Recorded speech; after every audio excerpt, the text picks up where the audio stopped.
it is very much relationship based, right? The angel, even if you're getting angel investor money, it's because of the relationship. It's because they're investing in you as an individual. Your company is secondary. To your point, right? Your portfolio, okay, there's a percentage that's going to make it.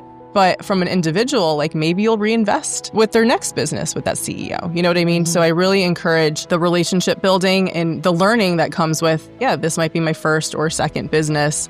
I'm intending to learn a ton of it. And I mean, it's all about iterating. We'll keep doing it again and do it better.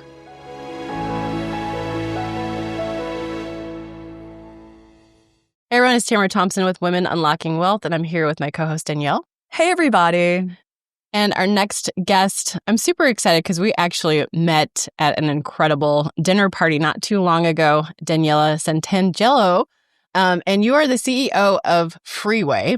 But before we dive into why you went into what you do today, you had some successes, but also setbacks. And when people hear things like, exiting with $100 million valuation, people don't understand all the ins and outs of how things can not necessarily look like true, like major success as other things are going on behind the scenes. And you have an incredible story. And I'd love for you just to kind of share your background. And thank you again for joining us today. Yeah, thanks so much for having me. Appreciate it. So I grew up in Connecticut by an Italian immigrant family. My grandfather came over with not much in his pocket, but a heart full of gold and love for entrepreneurship. So he was like the OG entrepreneur in our family, was a construction worker, bricklayer, and he's the inspiration for why I do what I do. So I moved to Arizona in 2004, my first time, and I worked in the corporate relocation and moving industry. Saw how archaic that process is. Everyone knows that moving sucks. So there's a great opportunity to co-found a company, right? I think they say it's death, divorce, and moving. So it was an interesting problem to solve and had a great opportunity to co-found a tech company in that space. We were like Kayak for corporate relocation and went on to, this experience of living in San Francisco for 6 years, living in Miami. We were during the 2020 craze when everyone was moving to Miami. We raised our Series B in early 2022. I had 2 children during that time as well. So a lot of things happening and, husband and wife team. There's a lot of pros and cons of that as well. And we raised a total of $33 million. And early 22, we separated in our marriage. And then a few weeks later, I got a call from the board that they were terminating my husband and putting me on administrative leave because I was his wife. I had no idea what was happening. So my life turned upside down. I basically became a single mom overnight. Oh. My 2 boys were 3 and 5 at the time. I was in Miami with no family. So it really shook me to my core when your accounts get closed down and you brought in 85% of the revenue. Really felt like I was robbed. Felt like, it was my first baby, my startup. So it felt like, really. Well, and you helped with, getting the funding and stuff like that. I think a lot of people, especially the women watching this show, a lot of people don't even know how to do that or go across that side of it. Could you share a little bit more, about when you're building that company piece of it on how that process kind of looks to go in for funding or raising funds and things like that? Because there's a lot of entrepreneurs out there and a lot of them think smaller or do small businesses, but there's times when people are like, how do I even go in and ask for funding or who do I talk to and things like that?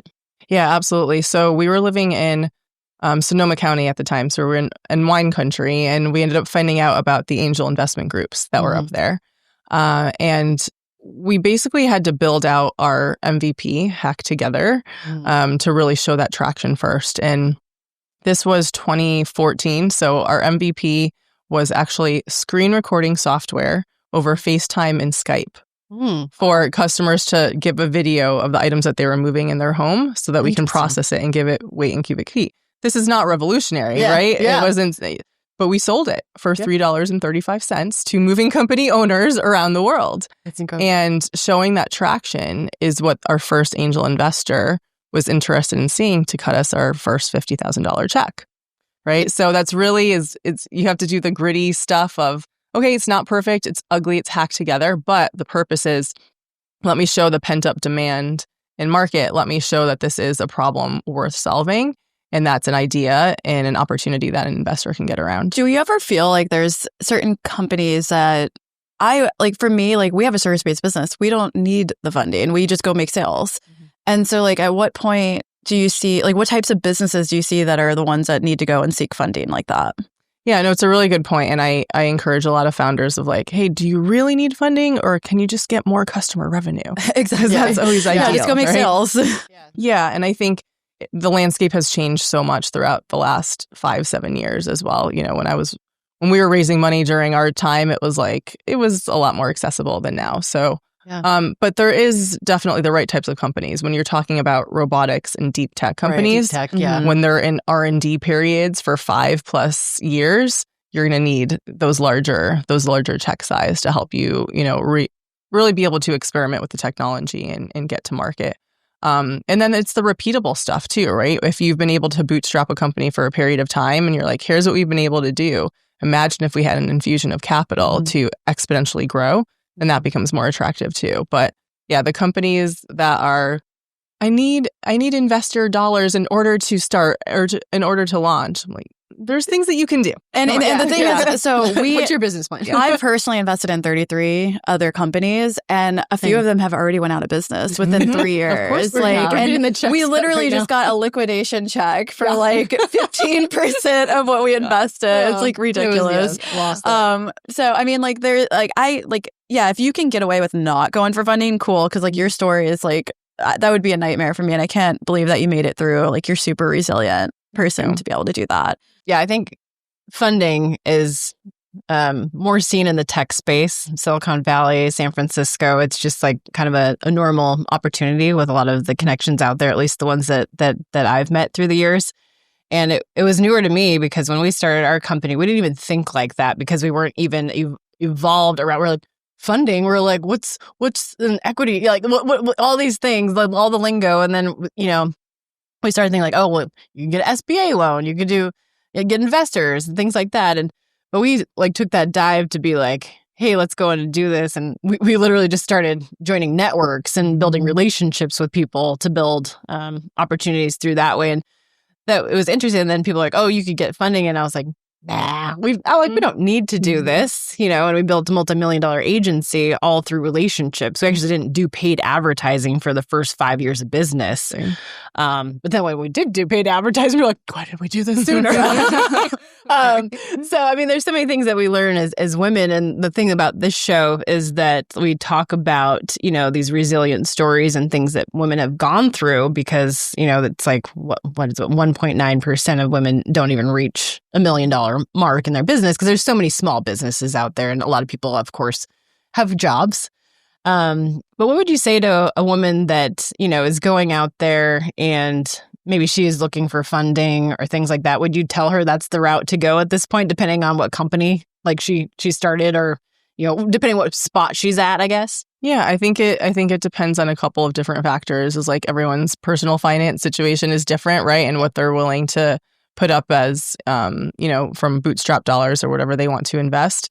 But I think it is very much relationship based, right? That even if you're getting angel investor money, it's because of the relationship. It's because they're investing in you as an individual. Your company is secondary. To your point, right? Your portfolio. Okay, there's a percentage that's going to make it, but from an individual, like maybe you'll reinvest with their next business with that CEO. You know what I mean? So I really encourage the relationship building and the learning that comes with, this might be my first or second business. I'm intending to learn a ton of it. And I mean, it's all about iterating. We'll keep doing it again and do it better. So how did you come up with the idea and concept to come back to Phoenix, start Freeway on that side? Obviously, this transition kind of inspired you to do so. Right. And you started this back in 2023. Is that when you came back to Phoenix too? I did. Yes. Yeah. So my entire family lives here. So I needed help with my village to help raise my children. So that was really the reason why I came back. But when I came back here and I spent 2023 recovering, doing a lot of, deep therapy, actually was living with family at the time. I was like, okay, getting spa treatments, all the things. right? But what is my highest and best use being back here, having gone what I've gone through, San Francisco, Miami, raising the dollars, disrupting an industry, etc., and meeting as many people in town as I possibly could, from founders, investors, ecosystem partners. And I spent a lot of time like sensing and seeking and listening before I went into, okay, I'm ready to solve something again. So, I threw 17 happy hours and had the mixers and was just gathering and listening. And it became very evident to me that we needed an independent, community-led organization here that wasn't entirely backed by the government, right? That's just like the community is coming together and solving problems. And that's what it's been for the last 2 years. And it's been really, really rewarding. Super blessed to have the people come in, the teams that have come in, the community just leaning in a way that I haven't seen before. So I'm grateful to be back in Phoenix at such an inflection point for the ecosystem. I love that. Well, let us know how we can support you too. You're a relationship builder too. So I'm excited to be able to connect people with you as well. Absolutely. Is there anything that you have like set for goals or exciting experiences coming up with Freeway right now? Yes, absolutely. So November 6th and 7th, downtown Phoenix will be our 4th Tech Talent Summit. We're targeting around 1,000 people. Defense tech, health tech, software, and AI are going to be the tracks. And we are really looking to get people outside of Arizona to be here, outside of the country. So we have commitments from the UK, Montenegro. Different countries are going to be coming in to see what Phoenix is all about. That's incredible. That's cool. So is it also like, so it's here, but you're bringing in people from these other areas. Are you going to plan to do other things in other places of other countries, or looking to expand the communities that way? I mean, I want to build global bridges for sure. So I think, Phoenix to the world is something that I feel like is a huge opportunity. And as founders, like the more global experiences I believe we have, the bigger businesses we can build. So we went to London Tech Week this past June and had 3 Phoenix founders. I want to grow that program to be even more for next year. So do a combination between like London, Southern Italy, digital nomad, retreat. We're coming with you to Italy. Please come. Please come. Oh, I love it. So I think it's massive. And I think the international opportunity is just great to tell the Phoenix story in a global landscape. And, when you think about the Southwest, it's not just Silicon Valley. No, it's true. I think Scottsdale actually is really popping with the new companies, new adventures. Every like meetup or event or dinner that I go to, we always meet incredible founders and leaders in Scottsdale. And being from Seattle, Washington originally, it's just such a different dynamic. But I'm grateful that they're here and we're able to support people's missions just like yours. Absolutely. Well, we're super grateful that you were on the show today. We'd actually love to have you come back if you're open to it on a future episode. Could you tell our audience where they could find you, learn a little bit more? What's the best way to contact you? Yeah, absolutely. So freewayphx.com is our website. And then my IG is Scale with Purpose. I love that. Scale with Purpose. So everybody follow. Well, thank you all for tuning in today. Be sure to subscribe, leave us a review on Apple or Spotify, and we'll see you in the next episode.